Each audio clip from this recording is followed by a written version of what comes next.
Warning. The following podcast features views and opinions that are likely to trigger the extreme fanboys and fangirls who disagree with them. Listener discretion is advised.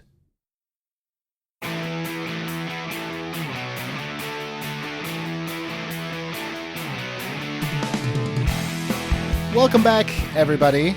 Happy Thanksgiving to those in the States. And if you're not in the States and you have no idea what I'm talking about, I'm just thankful that of all the podcasts you could be listening to, you're listening to this one. Make me even happier by going to iTunes or whatever weird thing you listen to podcasts through, Stitchify, Spotterama, whatever you do. Rate, review, subscribe. Whenever you rate, whenever you review, it tells that service, hey, I care about Billy Business, and I don't care about whatever that Billy Economics podcast is there. When you type in Billy, it's the first one that comes up. Billy and business together. It's economics.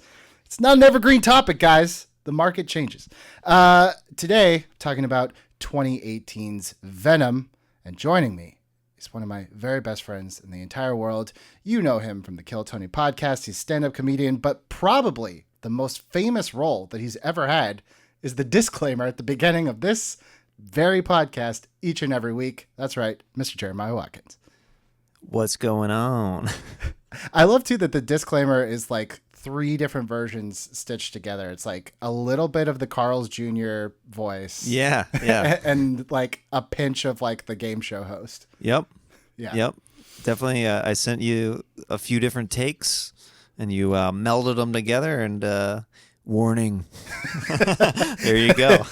And we're in it. Definitely the burger, fries, and a Coke. a So today we're talking about 2018's Venom. This is one of those movies that you would think that the unpopular opinion would be is that this movie's great.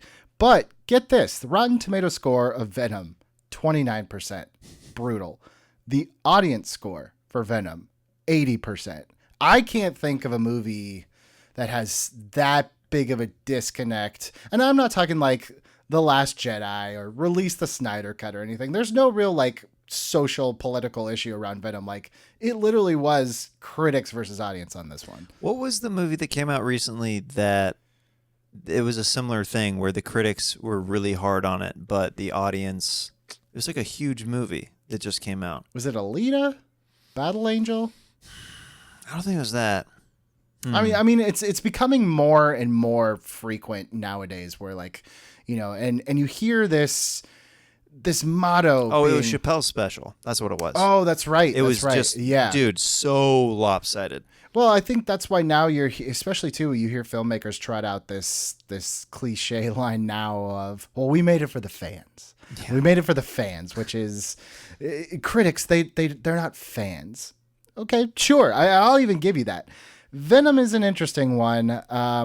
This is one where Sony, this is where I think a lot of people actually learn, like, wait a minute. Why is it Venom? He's Marvel. I like Marvel. Why is he not in the Marvel movies? Sony has the Spider-Verse, as it were, and they thought the best thing that they could do was put Venom out there starting as an anti-hero. We got to anti-hero in the comics, but Venom was like classic bad guy. Yeah. So going into Venom before this, because you're probably one of the bigger Spider-Man fans that I know. The cartoon, the movies, you know, we're always talking about Spider-Man. Going into Venom, especially knowing what they did with Venom in Spider-Man 3, what were your thoughts going into this movie? Well, they messed up Venom so bad in Spider-Man 3. It's atrocious. It's pretty rough. And I like Topher Grace, but I just think that he's just not the right fit for that. I also think of like Eddie Brock as more of like a threatening, like kind of like bigger guy. That's how he's kind of always portrayed in the cartoons and the comic books. So the casting never made sense for me for Topher Grace. I liked the angle of him in Spider-Man 3, kind of the Weasley stuff, because I do feel like Eddie Brock always had a little bit of like, I'll get you next time, Peter. Yeah. But man, they did not lean at all into the physicality. No. So Venom, because he bullied Peter Parker. You know what I mean? And you're like, okay, But in the movie, in Spider-Man Topher 3, he is bowling annoys... a Toby. Come on, guys, what are we doing here? Just on casting names alone, like that should have been a red flag right away. Topher versus Toby. Topher, you really need to calm down. Yeah, it was weird also in that movie that they paired him with another villain that kind of took the grandiose, like building himself in size and doing all these like special effects extravaganzas. Like, why would you highlight that next to Venom, who is known for the spectacle? You know what I mean? It was very strange that they did that. Yeah, just the way that Venom also looked in the Venom movie, I felt like they improved tremendously because in the Topher Grace version, there's this scene where he's like, you know, transforming into Venom and it's like going in his mouth and stuff. And it was like, it was so gross the way they did it. And he like starts having teeth. See, I would have liked that if he sharted a symbiote. He sharts, he becomes Venom. It's a whole thing. It's like, then you could be a villain. Is that a symbiote in the back of your shorts? What's going on, man? Yeah, that's a completely different thing. But he started sprouting like the teeth, the razor teeth, and it was just the scene where I was like, the special effects should be better than what's happening right now. Yeah. And I thought that they did a really good job in the Venom movie of kind of making it seamless where it felt like another character. And I really like that there's actual dialogue between Eddie Brock and Venom. Like it's this, like at first, like he's kind of freaking out. Like he's like, where am I hearing this? I liked how they painted that picture. There's definitely, this movie leans into the symbiotic relationship between what Venom is, the symbiote, and the host, which was always such a big part of what made those stories interesting. When the host gets onto Peter, it amplifies the worst parts of Peter. When it gets on to Eddie, it amplifies, you know, what's already there, the anger or whatever. Later on in the comics, it would then turn into an anti-hero where Flash Thompson, he's like this, you know, crippled war vet, and then he becomes kind of hero Venom. And Venom has been every different character under the sun. By the way, your listeners and you need to look this up if you haven't seen this yet. This is what am I looking for? Go to YouTube and type in something that's like Spider-Man 3 dance scene with no music. Dude, it is so funny. Like they took out the jazz music of that horrible dance scene and it's him just snapping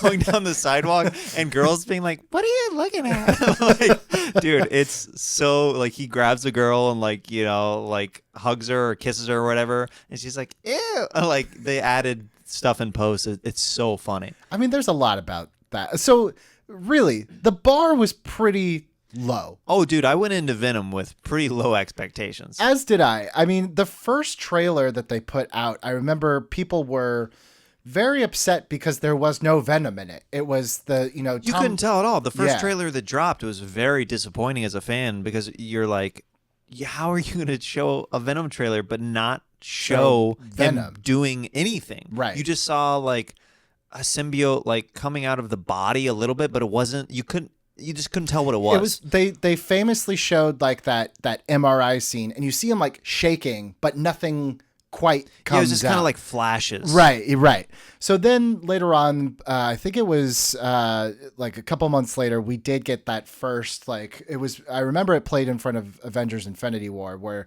the hood, it like goes over him. At that point, I was like, I don't know, this could go either way. I think I wasn't like sold. When I saw that, I got real excited. I was like, okay, let's see this. They definitely took the note from Spider-Man 3, like, okay, Venom has to be bigger than everybody. We can't have other characters that are bigger than Venom in a Venom movie. Yeah. Like, literally bigger, and also just, like, bigger roles. I do think it's interesting. So, I saw this with my wife. And I remember it was in October, and we had just seen Bad Times at the El Royale a couple days before, which ended up being my favorite movie of that year.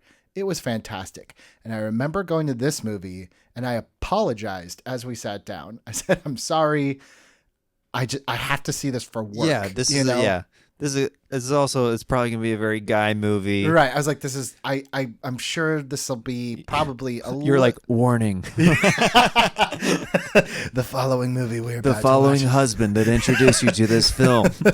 We left or I should say the lights came up. My arms are crossed. I'm like mad. I'm like, why did I spend money on this? And she was like, I loved it. And I was like, that's why I want to have you on the show. Not just because. Why didn't you like me, Billy? Oh no. I was worried that you Venom were going is here. to bring Venom. I actually, okay, I will start by saying you, Venom, are the best parts of the Venom movie. Thank you very much. That makes me feel very good. The Venom parts work spectacularly. Of course they do. Because halfway through the movie, when Eddie actually gets the symbiote, My favorite part in the film. I think that's everybody's favorite part of the film, but it takes so long to get there that I've already checked out by the time that Venom gets there. You should see the Venom cut of the movie. It Now- happens in the first 30 seconds. Now, it's interesting that you say that because famously, the week that this movie came out, Tom Hardy, God bless his soul, was doing a press circuit and said that his favorite parts of the movie were cut out. He said this before people went and saw the movie. It's because Eddie is a loser. He does not know what's cool in the Venom universe or anything that profits Marvel whatsoever. I was wondering how long it would take for this to go off the rails. Dude, I can't believe Venom just took over your I podcast, know, dude. right? But okay, here's the thing. I love the crazy parts of this movie. I think that what's great about it is it leans into the crazy. But it never takes itself too seriously. I think that's why I really enjoyed it, is because, like, dude, he's calling Eddie a loser at times. And like, that's when I'm like, oh, this movie knows what it's doing to itself.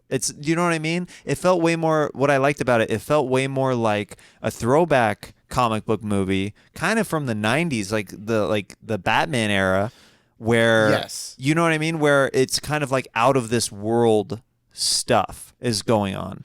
I guess that's where my problem lies, because I agree with you. This feels like a comic book movie from yesteryear. This does not feel like it's in like this current crop.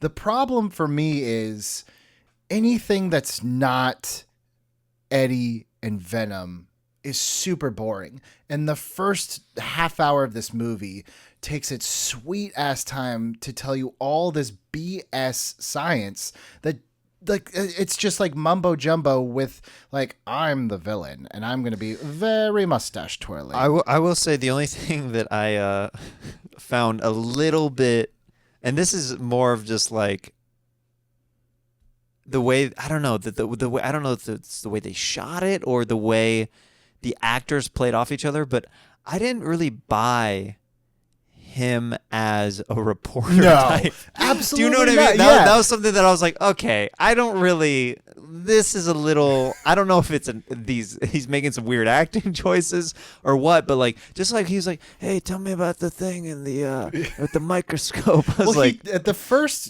and the trailers make it even worse because they chose the lines of dialogue that literally make him sound like a 6-year-old. Yeah. Where it's like, oh, you work for the bad guy, you know, like, what? You're an investigative journalist? Yeah. Like, I don't believe, like, oh, I don't want to hurt anybody. Like, Yeah. I understand now why they probably put him in masks in every movie. I'm like, don't talk. Like, and that's what I'm saying. Like, that weirdness works when the symbiote bonds is with trying him. to take over and different stuff like that. But Yeah. he's that weird for the first 30 So I think minutes of that he movie. accidentally, and it could be an actor's thing, I think that he accidentally copy and pasted that mentality to the whole movie rather than like maybe they filmed that stuff first, him being taken over by the symbiote, and, Right. and they're like, that was great, and then he took it too literally and he's like, I want to apply this to the whole movie. And I was like, Yeah, because it literally, like, it doesn't make sense to me because he doesn't like when he goes crazy. It's almost like if you had no idea that this was a comic book character, if you had no idea what any of this is, it could be like, is he making this all up? Because he was kind of this crazy before it even started. And now it's like, is he hallucinating? Is this really happening? Obviously, as an audience, we know it's Venom, but he plays it so weird, and with like the 55 bracelets that he has on every hand, and the most 90s like leather jacket, like, I'm cool. You're a hipster, Eddie. It's just like, what is going on? Why is this dude dressed like he just like walked out of an Aeropostale or something? He's got like ripped jeans, like True Religion. It's like, his name Eddie Brock or Eddie Hardy? What's going on? Yeah, he's just That was a good one, Jeremiah. he's just they make him such a bro, which is a weird choice. Because then I don't buy that he's the reporter. And if I don't buy that he's a reporter, I don't buy any of the story beats. And the story beats, honestly, are just not that interesting to begin with. I think Riz Ahmed does the best he can, but they saddle him with such boring, inconsequential crap. So in the comic book and the cartoon, and correct me if I'm wrong, I might be wrong, I forget. Isn't he an astronaut or something? So what happens is an astronaut, which is J. Jonah Jameson's son, comes back to Earth. That's what I'm confusing with. Yeah, and this is the cartoon, by the way. The comic books have like it's all this like secret world stuff, but the cartoon, which is for me, that's how I got J. Jonah introduced. Jameson's son brings it back, right? Right. He brings it back. It gets onto Spider-Man. Yeah. He becomes Venom, or not Venom, black suit Spider-Man. Yeah. And then, just like the great 2007 movie. Do you find it weird, and this is just a thing in general that I've thought about, like when Spider-Man gets a symbiote on him, it doesn't change his body mass. Right. Why do you think that it changes Eddie Brock's entire body mass? Do you think because he has a darker sense and there's just like he has more demons, so that's what it's accentuating? Yeah, like he's more of a monster on the inside. Is that what it's alluding to? Do you think? I mean, first of all, I think Todd McFarlane just probably loved drawing bigger. Like, you know how like depending on the artist, the Hulk will be either the size of a skyscraper. I mean, dude, I like those. I used to play that. Like Spider-Man on like Sega, and Super Nintendo, and it was so cool to like the final level to fight Venom, right? Because it was such like towering over Spider-Man. It's just like visually so cool to see. I think it's definitely a character choice in the sense of like, Peter Parker is still a good guy, and I think he's able to, as best as he can, reject and hold back the full potential of what the symbiote wants to do. Mm-hmm. Whereas Eddie embraces kind of the darkness and the power. Yeah, it's almost like he's pushing, like Peter Parker's pushing away. He's trying to push it down. He's just using what it is for its good, I guess. Right. The good qualities of it. I guess that's the other thing about this movie that like I instantly was kind of put off on the conceit that like Venom was always the hero in this movie. Like there was never any doubt, like the struggle between them I did not really feel was there, that like, hey, we're doing really bad things, but he's only ever doing bad things to bad people. Like there's no struggle with that symbiote. Right. Like remind me, like was there even one person that he killed that was innocent? No, not in this movie. He only See, and that's like, the thing with Venom as a character is like there was a lot of destruction and casualties of normal people who had nothing to do with that, and that's what made him like a villain in the comic books. Right. There's a lot of casualties at hand when he was like fighting Spider-Man and stuff. It's like he didn't care who got in the way. It's just like collateral damage everywhere. Yeah, he would just eat them. And I thought it was cool that they like they kind of do that in this movie. But again, like this movie can't quite commit, so it's like, yeah, I guess he eats a guy, but it's like off screen and it's PG-13. Dude, I would have loved if they would have went for it. I mean, really, it got like really bloody. And in the era of Deadpool and Logan, I kind of feel like there was no excuse. Why do you think other comic book movies are scared to go the Deadpool route? Do you know what I mean? Logan, like R? Logan went R, yeah, and it was great. Yeah, it was. Like, and I think that other superhero movies could benefit from going like by leaning into it. And I think Venom would have been like even better had they leaned into certain things. I think, especially because now, as of last week, Joker just is the highest grossing R-rated movie ever. Really? Crossed a Wow. billion.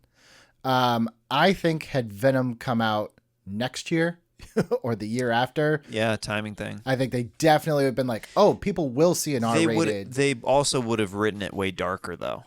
Yeah, that's true. And I think it's funny because you think Venom and you think it should be super dark and like really gnarly and violent. I actually, the part of this movie that I do like, which is why this movie bums me out, is it's only half of this movie, is leaning into the goofy and silly and stupid. Yeah.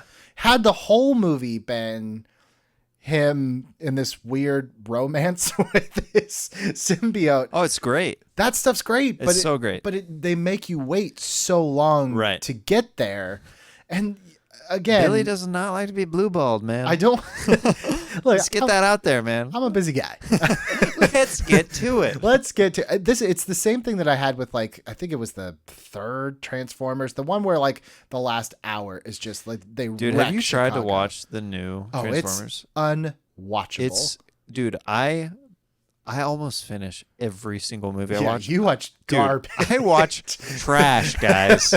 I have this thing where for whatever reason I would always see movies all the way through with my mom, and then we'd be like, "Whew, well, at least we said we finished it." It's like, why? Why did we? Why did you're that not gonna matter? get a Boy Scout badge for finishing a terrible movie? Exactly. Yeah, dude. It's some of those Transformer movies are pretty rough now. I would not put this, by the way, in anywhere near a category of a Transformers: The Last Night. I'm not going that far. You better not. It was much better than that. I will give this. Venom's getting pissed, dude. Yeah, he's look again. This movie works when Venom is doing Venom things. I actually really like the sequence where it's all those SWAT troopers come in and he's like mask, and then it finally comes up. Yeah. and they're all shooting.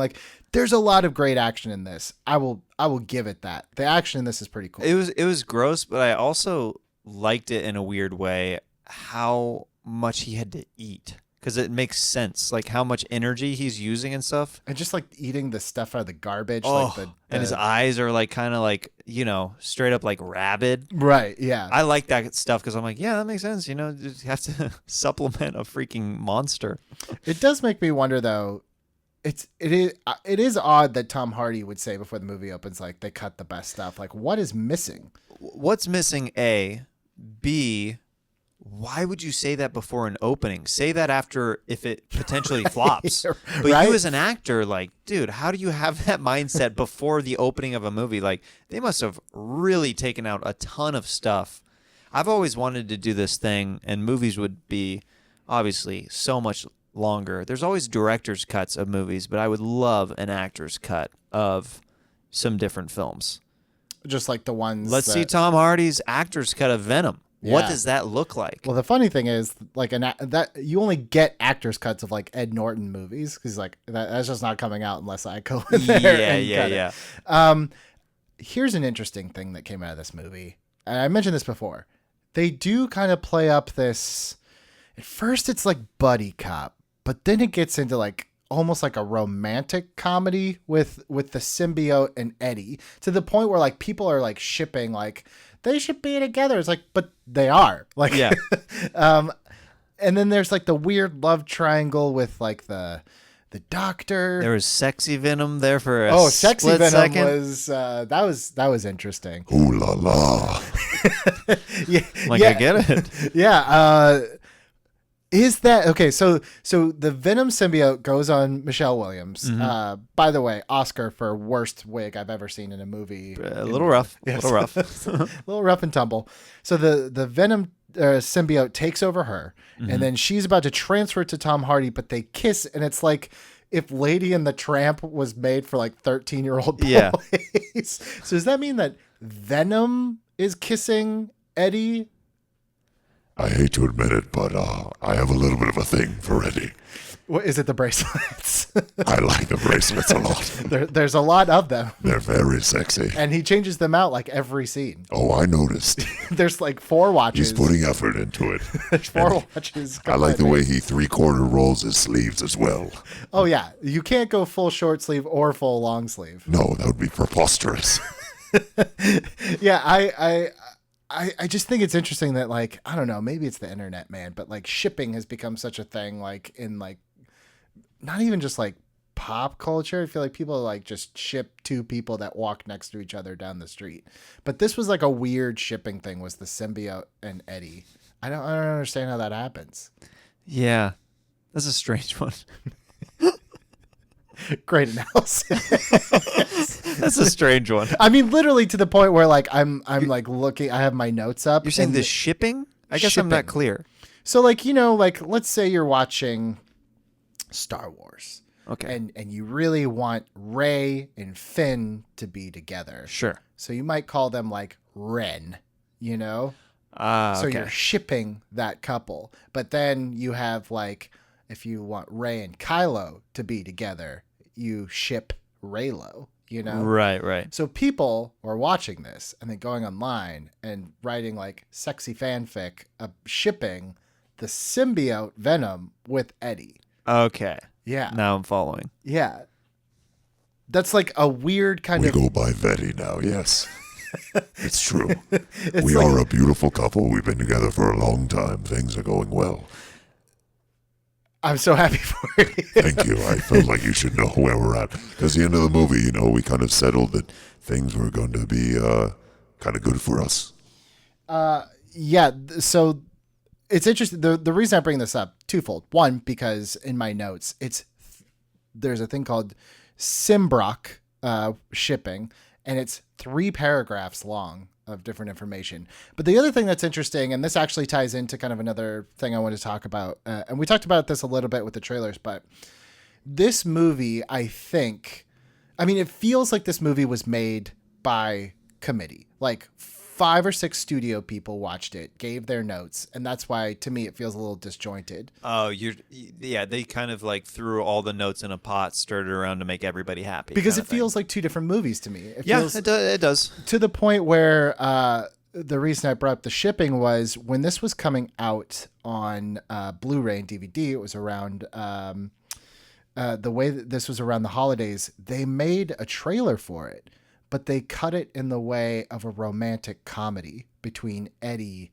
and the symbiote. This is not like a fan made this. This is like Sony put this romantic Yeah, I don't think I comedy. saw that one. Oh, okay. After this, I'm going to show you. Okay, great. But I again, like, I think the fact that like, I think this is one of those movies like a Mommy Dearest, where they made a very straightforward, like Mommy Dearest, they made this drama movie. They're like, oh my God, this is so powerful. And people saw it and laughed at it.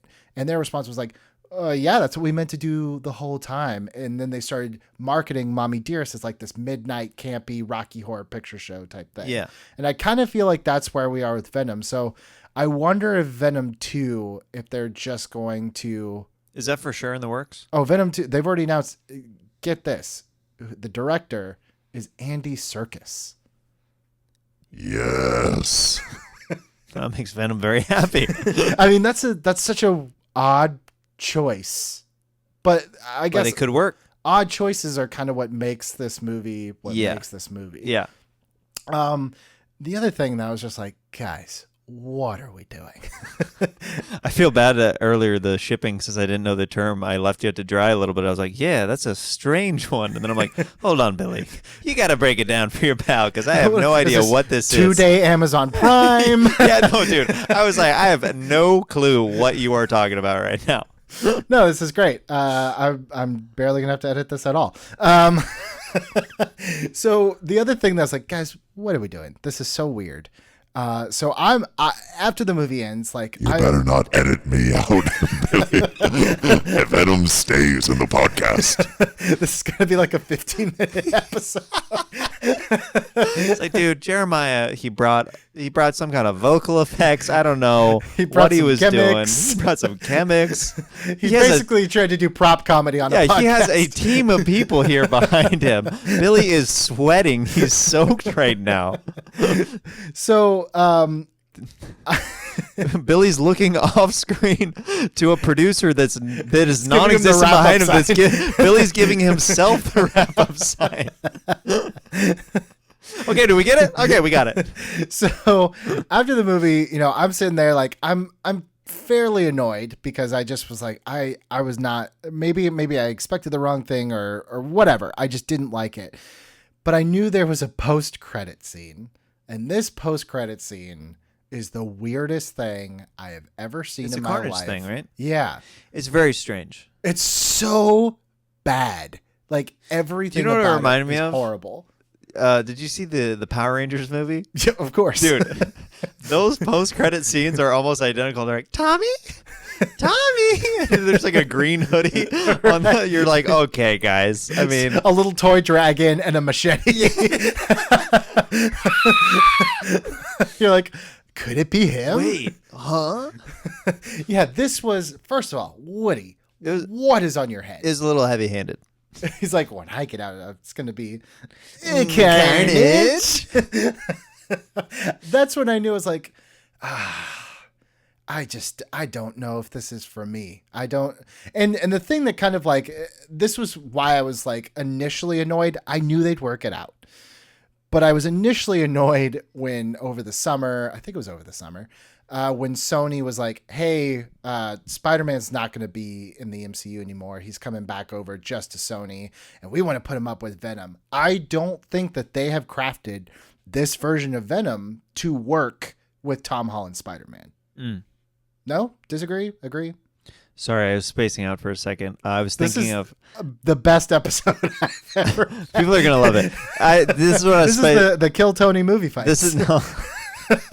Look that up, by the way. Yeah, please do. Look up the Kill Tony Hinchcliffe and I on Screen Junkies movie fights and laugh because the thumbs downs are twice as many as the thumbs up, which is really hard to do The on ratios- YouTube. The ratio is It might be the fantastic. worst in Screen Junkies It is. history. Yeah, I've been notified.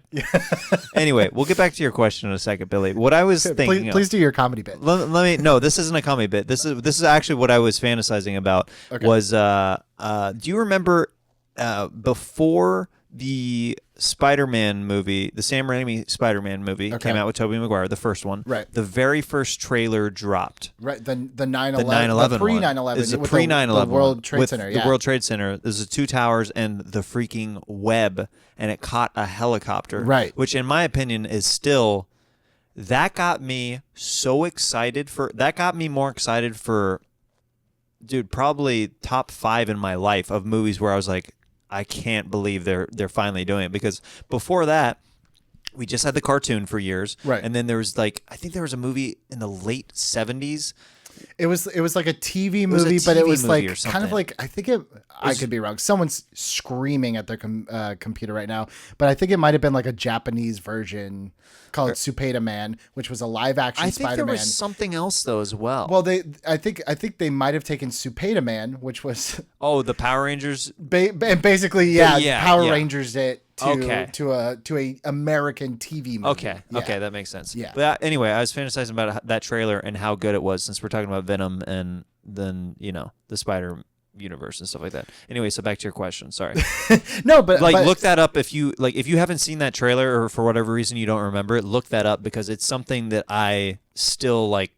Literally, whenever I think of Spider-Man, I'm like, the best trailer that I ever saw was that teaser for the very first one. Yeah, they pulled it out of circulation, but in the last, I think, like year, someone had a 35 millimeter print of it and scanned it, cleaned it up, and put it on YouTube. So it's Wow. definitely out there. Yeah. But again, like that's something where, at the time, like that's showing like, okay, we have great respect for this character. We know what we want to do with this character. We know how to market this character. So take that amazing trailer, which they shot just for that trailer. That was never meant to be in the movie, wasn't in the movie. Yeah. And then you get Venom, where I think the suit probably was even different at that point. Like I don't think by it was a hair. finalized. Right. You know it what was I mean? still like CG. Yeah. Like they're like, we could change a few things. We're like a year off from this actually coming But I out. just liked it also because they rarely do any kind of outside the comic books in film where there's a giant web like that. I think that they kind of did something like that in the Tom Holland, the Far From Home. I think they did something with a giant web or something like that. The closest that I can think of is like Tom Holland in Homecoming trying to tie the two halves of the freighter together. Yeah, but even that image is after Spider-Man 2. That image is so cliche. The because, crucifix, dude. yeah. Like that scene is so good. Like they nailed it on that one. That it's really hard. Anytime I see Spider-Man, like, and it comes up a lot in the comics, so I get it. Right, yeah. But it's one of those things where I'm like, they nailed it so hard. Like in Spider-Man 2, and they're like literally giving him back his mask. Like, we won't tell anybody. I was like, whoa, it's so good. But I think that it's interesting that like that first Spider-Man trailer was so powerful, and it told you exactly what you were gonna get.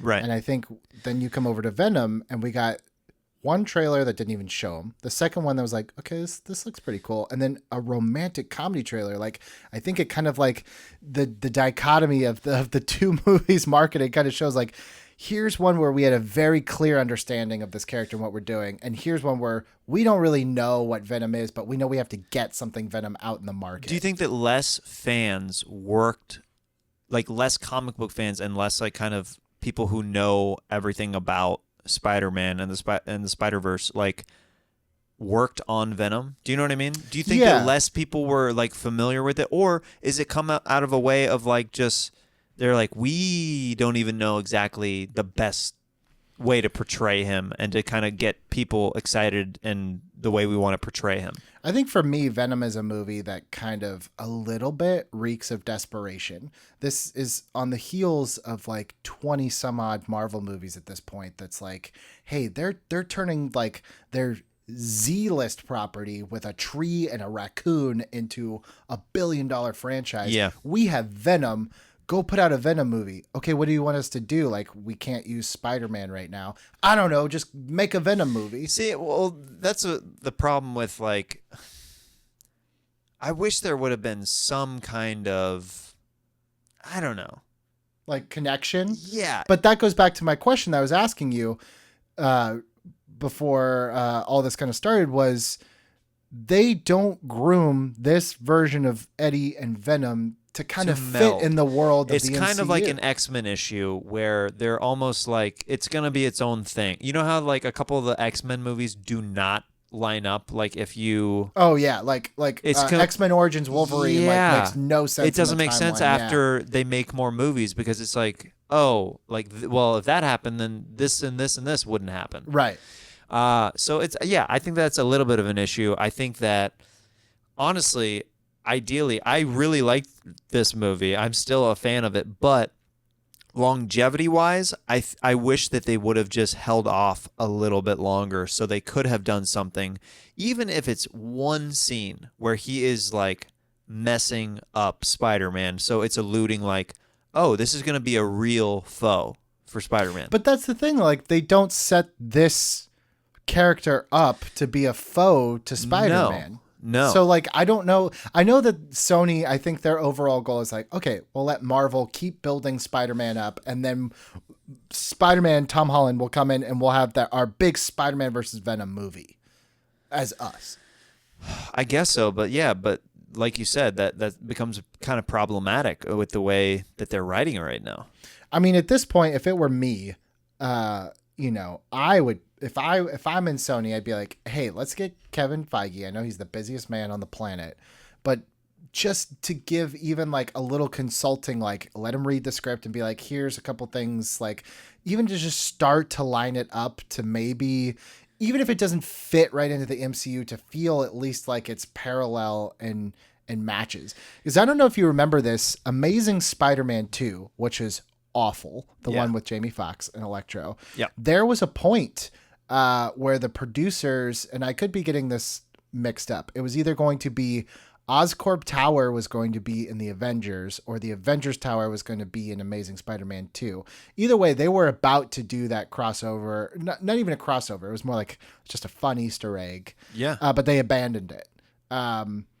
Thank God, because how awkward now would that have been to try to, like, you know, as you said, just kind of Justify like, that, yeah, gloss it over. But it's like, I don't know. I personally don't want this Venom. You don't want this Venom in the current No, Marvel universe. I don't. I don't. If they do the next movie and it's like, look, we understand that the reason people liked the first Venom was because it was silly and stupid, and let's lean into it hard. Maybe I'll enjoy that movie more. Like, take out the boring stuff with Riz Ahmed and just like trying to be serious, because when it tries to be serious, it's boring. But if they take this Venom and then next week they announce we're doing Dark Avengers and it's going to be Jake Gyllenhaal's Mysterio, or Sinister Six, and we're Jake Gyllenhaal's Mysterio, Michael Keaton's Vulture, and Tom Hardy's Venom, like, that doesn't make sense to me. Jake Gyllenhaal a lot as Mysterio. Oh, he's great. I liked him a lot. He's great. Because he was what I'm waiting as a Spider-Man fan for is Kraven and Rhino. And I'm pretty sure you're going to get Kraven in I the think next one. probably. Rhino is a little bit tougher to crack Yeah. because he's ridiculous. He is a very. But you know what? So is Mysterio, and they made it work. They made it work. Yeah. So yeah, Kraven's kind of ridiculous too, but I just loved watching him as a kid, like in the cartoon. I thought he was so fun, and he came up a lot. He came up a lot in the comic books. yeah, definitely. And I guess that's the other thing. What was And the Dracula character? Morbius, which they are making a movie in this style, this Venom style Really? of Morbius. Really? And Jared Leto is Morbius. What do you think that's gonna be like? Horrible. I think it's going to be worse than Venom. I can't believe they're giving Jared Leto another chance to play A comic book. a comic book character. But see, here, and this is why I say, like, Venom feels like a movie that was made out of desperation, because now that Spider-Man, especially now that they re-upped their deal and Spider-Man's going to be part of the MCU still, it's like, okay, well, we still want our quote unquote like Avengers. We want our Spider-Verse. What do we have left? Venom.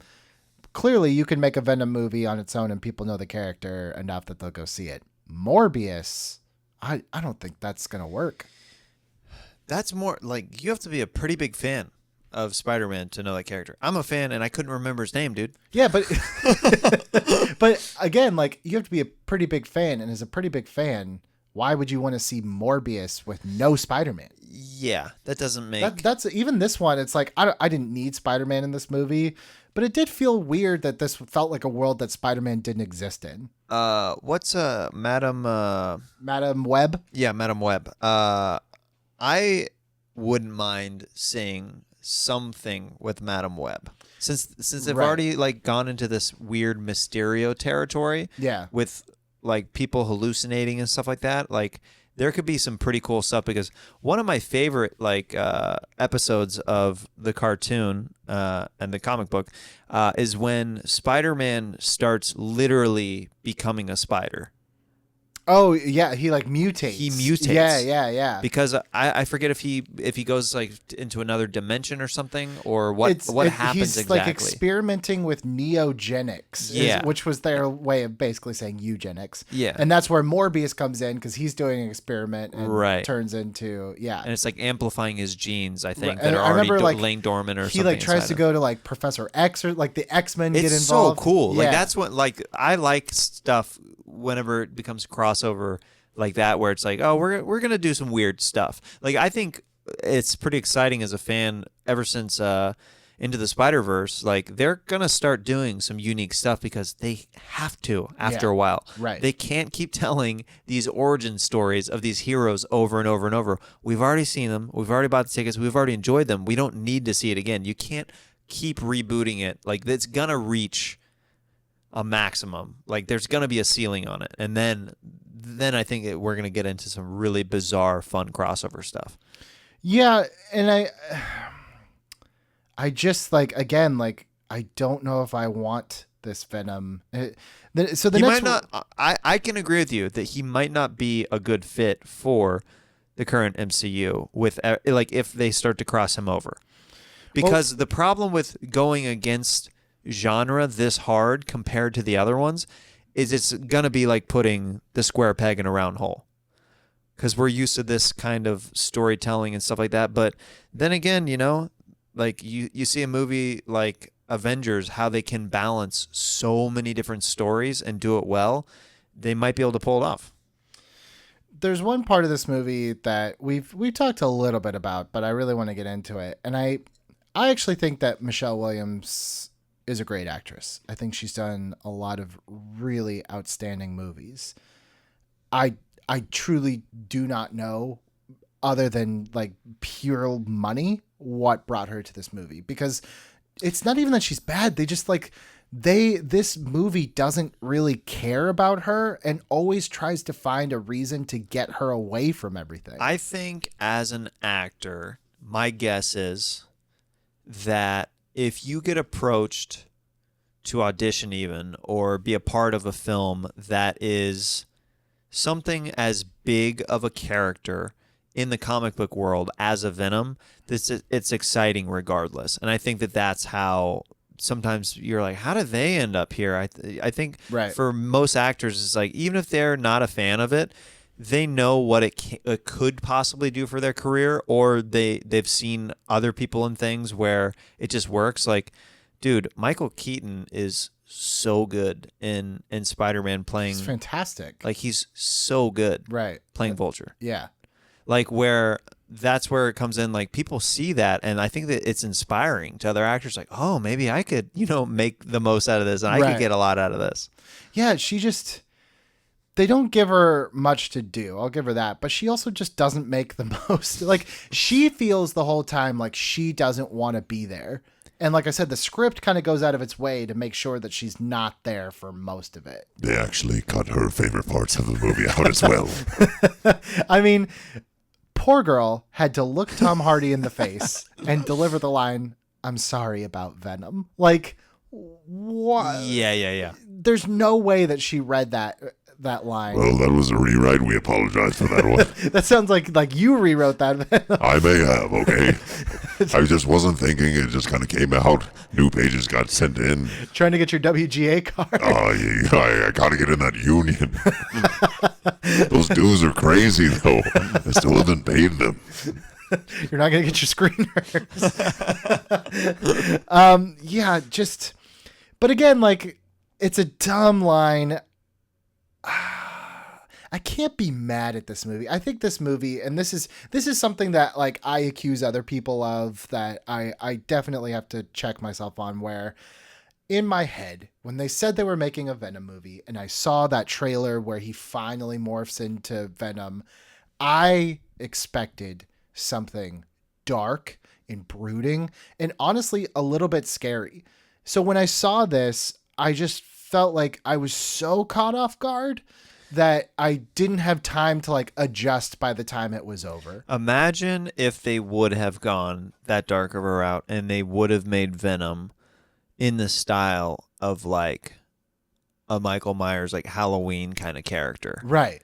I mean, that would what be I was next expecting. level, because that's something that they haven't done yet with a villain in the comic book universe.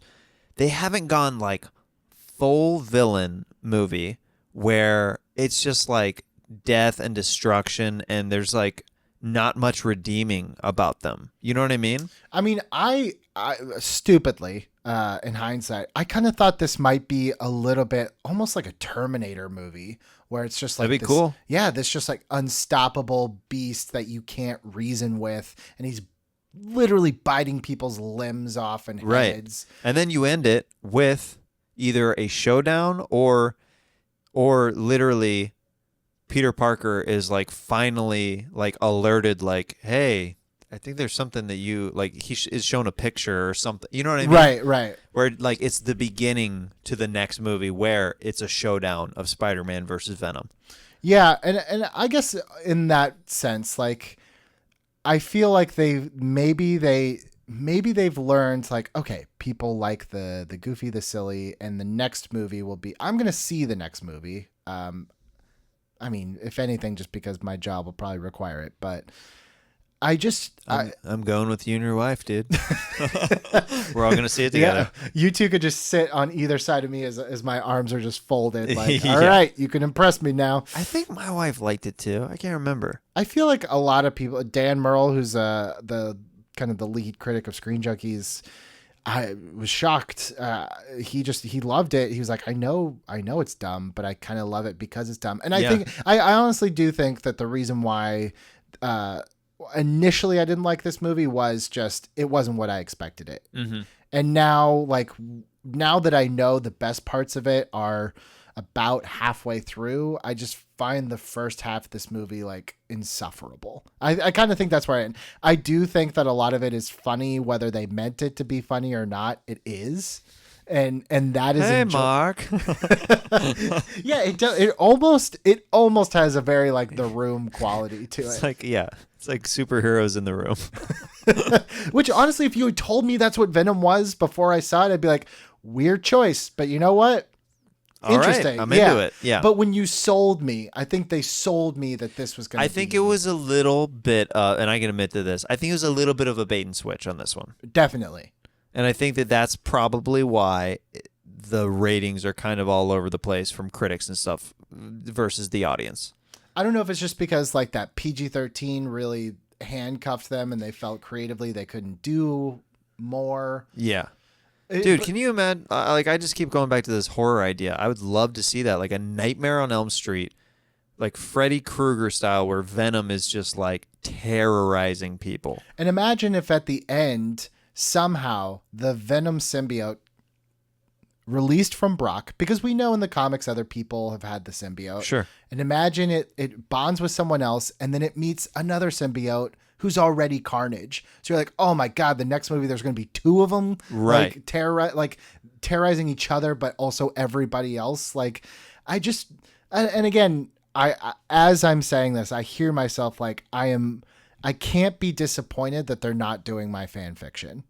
Like that's just like not a good way to absorb things, because nothing is ever going to be the way that you imagined it. But you're right. I guess I did feel bait and switched. And if you had told me it was The Room with Venom, I probably maybe would have walked in more receptive, but I also probably still would have been like, all right, well, if that's what you were going for, you need to cut out like the first half hour of all this like really poor investigative journalism. Yeah. It's like, well, my girlfriend left her laptop open and you're a bad guy. Yeah. You know? I think you may have to rewatch this movie with me, because I do like a lot of things more when I watch it with you. Well, I have a way of making kind of bad movies or movies that people don't like the first time fun the second time around, because I cut up and I laugh pretty hard at different things. You're like a human riff tracks during the whole take thing. it. Well, I remember, yeah, we've definitely watched Dude, movies. if you're making fun of the movies dude, you got to watch Norbit with me with Eddie Murphy. I Holy don't think anybody should watch Norbit under any circumstance. dude, you got to watch it with me, man. Oh How my many times good- have you seen Norbit? You Oh, make it man. sound like this is something you do quite often. Dude, I've watched it multiple times. and the first time I've had people who are like, this is the worst movie ever. The second time, watch it with Jeremiah. A whole new experience, man. That's kind of how I felt when my wife on Valentine's Day, I had to see the last 50 Shades of Grey movie in the theater, and I'd never seen the other two. And people were like, it was a bunch of like women, Of course. and they were furious with me because I audibly laughed. Oh, like, of course. so loud. Absolutely. That movie is maybe the best theater experience I've ever had. Hello, Mr. Gray. When the ice cream scene, that's all I'm going to say. But I truly in that movie also felt, I was like, is this what it feels like when like girlfriends or boyfriends get dragged to like an Avengers movie? Oh, yeah. Yeah. Cause they were like cheering and clapping. I was like, you've got this? Like, this is why we're excited. Dude, over. you watched that movie all wrong. That's a home rental purchase because then your lady gets steamed up with you while you're watching. You don't watch it all the way straight through. You both get horned up, and then you do things with each other, and then you finish it. That just the way you described this, I am now 100% positive you have not seen it, because there is nothing sexy about 50 About the last one? About the last one. I've seen how many are there? 3. I think I've seen the first 2. And I only saw the last one. You only saw the third one? Yeah. You got to start out with the first. Hey, you and I are going to watch 50 Shades of Grey. Man, I'll give you a whole new experience of watching it, man. My wife just walks in. She's like, what I thought you guys were doing a podcast. Yeah. Shut up, it's research. We're doing research. Are those research bumps in your shorts? There was there was some part in the third 50 Shades where he puts ice cream in or around her vagina. Uh-huh. And I audibly gasped in the theater, like, there's no way. You're like, first of all, it's so late at night. The ice cream machine at McDonald's would be down at this point in the evening. I was like, that can't be tasty for you. That can't be comfortable for you. And like girls, like I could feel He's just getting throat freeze. I could feel the women around me like, ooh, yeah, this is hot. And I was like, what? Yeah. What? Yeah. Yeah. If I ever tried to do that, there's no way. Now, if you had told me that there was a vaginal ice cream scene in Venom, again, maybe I would. Now we're talking. That sounds like a WGA rewrite right there. Yeah. So yeah, look, this movie, you're not alone, by the way. Clearly, this movie made almost just shy of $1 billion. Yeah. Which no one thought it was going to. I think myself included thought this is going to flop. It's going to go away. I mean, you can have people tweet at us, either Team Billy or Team Jeremiah, the way they view Venom. Or if they ship us, it could be Bella Maya. Yeah. Now that you know what that is. Yeah, shipping. Amazon Prime. Yeah, dude. Yeah. FedEx. I'm not editing that whole section, by the way. I'm just gonna Leave let it. I'm just gonna let everyone know that Dude, this podcast is freaking gold. You were the dude. one that turned me on to, what was that website where I watched fight videos until like 4 a.m? I'm sorry I did that to you. It's like Hip Hop Star. World Star, man. There it is. Yeah. Yeah, my friend Billy's very white, and he'd never heard of World Star. And I introduced it to him, and let's just say he got hooked. I went scrolling till about 3 or 4 a.m. Dude, it's looking for so every entertaining and fight. ridiculous. Some of the fights, I'm like, All right, man. hilarious. All right, I'm gonna tell you, you got to follow an Instagram account called Hood Clips, and it's some of the funniest memes. Black Internet is the best. Our own Danielle Radford tries to explain some of it to me sometimes, but I feel like a lot of it It's like over your head a little bit. Yeah. Yeah. It's Did you follow any? Do you follow like, dude? They have some of the funniest Popeyes memes and like different ridiculous. It's so ridiculous. It's hilarious. Did I tell you that I went with Ed Greer and Ron Swallow and I finally got the Popeyes sandwich? Did you? When did you do that? Like last Saturday. Oh, so it's back now. I guess. I don't get it, man. I wonder if like now it's so mass produced that I got in at the wrong time. You might have got it at the wrong time. I tried it at the peak, I remember, yeah. and in my opinion, the spicy chicken sandwich was better than the Chick-fil-A spicy. So I ordered one of each. I did as well. Classic and spicy. I did as and well. I could not taste the difference between the two. Oh, then it's very possible you got a bad batch. That sucks. Because I was hoping it'd be super spicy, and I would have to it was really good. get in a lobster tank like Venom afterwards. Yeah. Anyways, that's Venom. So interesting to me that I felt the need to go down the rabbit hole of Popeye's chicken sandwiches. Yeah. But again, like I said, you're not alone. Many people like this, made almost $1 billion. Venom 2 in the works with Andy Serkis directing. So we're going to get more. My hope I will see it. I hope they lean more into the silly. Again, I hope they don't, at this point, like, don't bother trying to make this MCU worthy, I guess. I know I went on the whole tangent of Feige should shape it, but I'm like, you know what? Just let it be its own weird thing. Yeah, You're it gonna can have be red curly-headed Woody Harrelson. Just let it live in its own weird. Why universe.